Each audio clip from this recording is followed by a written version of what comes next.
សួស្តីបងប្អូនទាំងអស់គ្នាអូខេថ្ងៃនេះយើងមានវីដេអូថ្មីហើយវីដេអូនេះយើងនិយាយអំពីការ model ដំបូងម្ដងណាអូខេអញ្ចឹងកន្លែង level នេះវគ្គមុនខ្ញុំបានបង្ហាញពីការចូលទៅរកវាបើកវាអញ្ចឹងយើងចូលទៅយកវាសិនមក VV អក្សរ keyboard យើង VV 2ដងមកអូខេខ្ញុំចុចហើយឃើញទេយើងបានចូលឡើង VV នឹងហើយគឺយើងយកក្នុងដូចនៅក្នុង annotation នេះ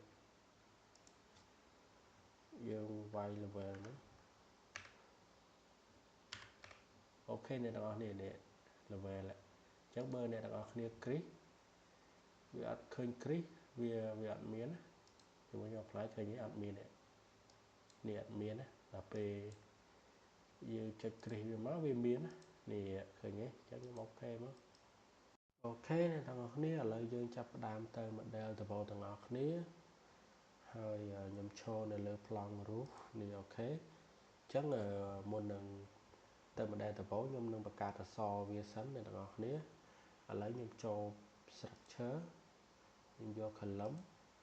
បន្តមកទៀតខ្ញុំយក C នេះ C2 ខ្ញុំយកសសរ 20x20 អ្នកទាំងអស់គ្នាចង់បង្កើតមកកាត់ចូលកន្លែង edit time មក duplicate មកហើយចង់បានប៉ុន្មានគុណប៉ុន្មានស្រាប់អ្នកទាំងអស់គ្នាទេកន្លែងនេះខ្ញុំបានបង្ហាញច្រើនវីដេអូអញ្ចឹងណាអញ្ចឹងអ្នកទាំងអស់គ្នាយល់ហើយអញ្ចឹងខ្ញុំអូខេមកដំបូងនេះខ្ញុំឆ្នៃទេឆ្នៃដល់ខ្លួនឯងអញ្ចឹងអ្នកទាំងអស់គ្នាចង់យកតាម AutoCAD គេនេះក៏បានដែរដូចគ្នាក៏បានដែរតែខ្ញុំឆ្នៃអូខេខ្ញុំដាក់អក្សរលេខនេះមួយខ្ញុំដាក់កន្លែងនេះមួយទៀតហើយនេះមួយទៀតអូខេអ្នកទាំងអស់គ្នាអូខេអញ្ចឹងខ្ញុំចូលទៅមើល 3D សិននេះអក្សរខ្ញុំគឺនៅត្រង់ហ្នឹងអូខេអញ្ចឹងកន្លែងអក្សរនេះរៀងទាបពេកអ្នកទាំងអស់គ្នាឥឡូវខ្ញុំដាក់ដល់ roof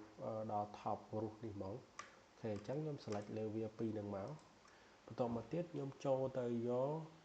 នេះ top offset បើសិនជាយើងដាក់ដកវាចុះក្រោមបើយើងនេះបូកវាទៅលើអញ្ចឹងខ្ញុំយក1.4 ម៉ែត្រអូខេអ្នកនរគ្នាឃើញសរសខ្ញុំលូតទេអូខេបើសិនជាអ្នកនរគ្នាចង់ដាក់ថយក្រោយអ្នកនរគ្នាដាក់ឡើងនេះដក top offset នេះអ្នកនរគ្នាឃើញទេអូខេអញ្ចឹងខ្ញុំទៅមើលកន្លែង view សិននេះអ្នកនរគ្នាគឺសរសខ្ញុំបានដល់ top roof នេះហើយអូខេនេះឃើញទេបន្តមកទៀតខ្ញុំចាប់ផ្ដើមចូលទៅ roof ដដែលហើយខ្ញុំទៅ model តពោអ្នកនរគ្នានេះ architecture បន្តមកទៀតខ្ញុំយក roof នេះ roof by footprint អូខេបើខ្ញុំអានខុសអ្នកនរគ្នាជួយប្រាប់ផងអូខេអញ្ចឹងខ្ញុំយកទី1នេះបន្តមកទៀតខ្ញុំយកឡានមកគូអ្នកទាំងអស់គ្នាខ្ញុំយកឡានមកគូអ្នកទាំងអស់គ្នាចង់ឲ្យ offset អានេះចេញប៉ុន្មាននេះចេញក្រៅប៉ុន្មានអូខេតែឥឡូវខ្ញុំសម្រាប់យកតាម8ទឹកអ្នកទាំងអស់គ្នាចង់ដាក់ម៉ែត្រក៏បានដែរអត់អីទេស្រាច់ចិត្តអូខេអញ្ចឹងខ្ញុំទៅ model ទាំងអស់គ្នាអូខេនេះឃើញទេអ្នកទាំងអស់គ្នាឃើញវា offset ចេញ8ទឹកឲ្យទេអញ្ចឹងណាអូខេ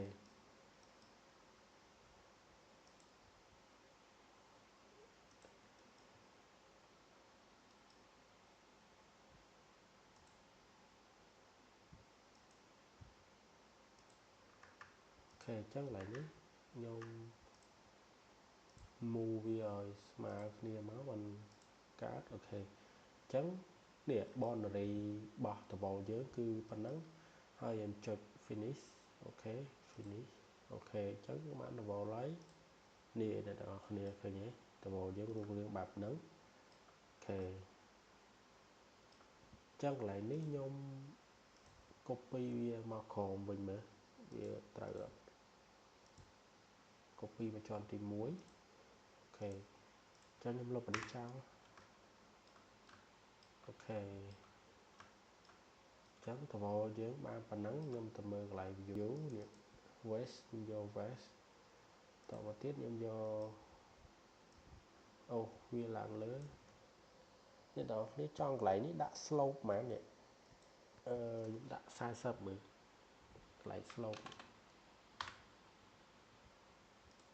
អូអ្នកនរគ្នាឃើញឥឡូវខ្ញុំយក slope 40អ្នកនរគ្នាយក slope 40ចាំមើលខ្ញុំទៅមើល 3D នេះវាប៉ុណ្ណឹងឬក៏បន្ថយជាងនឹងអ្នកនរគ្នានេះគិតមិនដែរនេះអូយរូបរាងបែបនេះតែបើតសយើង copy ដាក់នេះមកក៏បាននេះមើលខ្ញុំ move មើលអូខេហើយខ្ញុំសាកតែមើល 3D មើលអូខេនៅកន្លែងកែងល្អមកអូខេចុះនេះ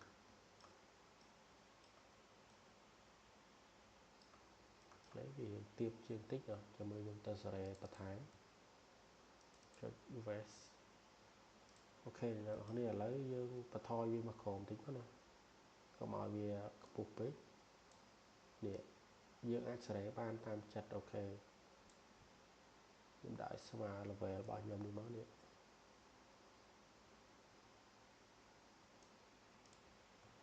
អូខេអ្នកនរគ្នាឥឡូវវាមើលទៅដូចស្មើ level ហើយណានេះ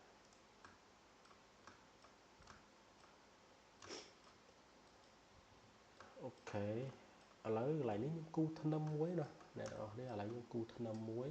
ខ្ញុំយក structure អូខេខ្ញុំយក structure នេះ structure ខ្ញុំយក beam ខ្ញុំយក B2 នេះ B2 នេះគឺ20 គុណ 20អ្នកនរគ្នាចោលបង្កើតមកកាត់ចូល edit time មកអ្នកនរគ្នា duplicate ដាក់ឈ្មោះឲ្យដាក់ទៅខ្ញុំ B ខ្ញុំយក20 hash ខ្ញុំយក20អូខេអញ្ចឹងខ្ញុំចូលនៅលើ roof មិញមកគឺខ្ញុំទៅ model ធ្នឹមអញ្ចឹងខ្ញុំគូចាប់ពីនេះមកអូខេ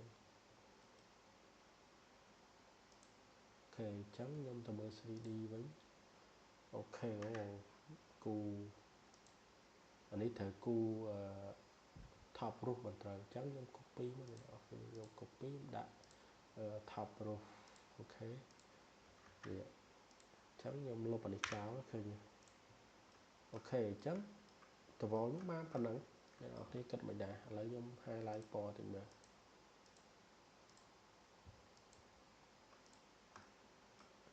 អ្នកនរគ្នាគិតមិនដែរនេះតវ៉លរបស់ខ្ញុំចេញអញ្ចឹង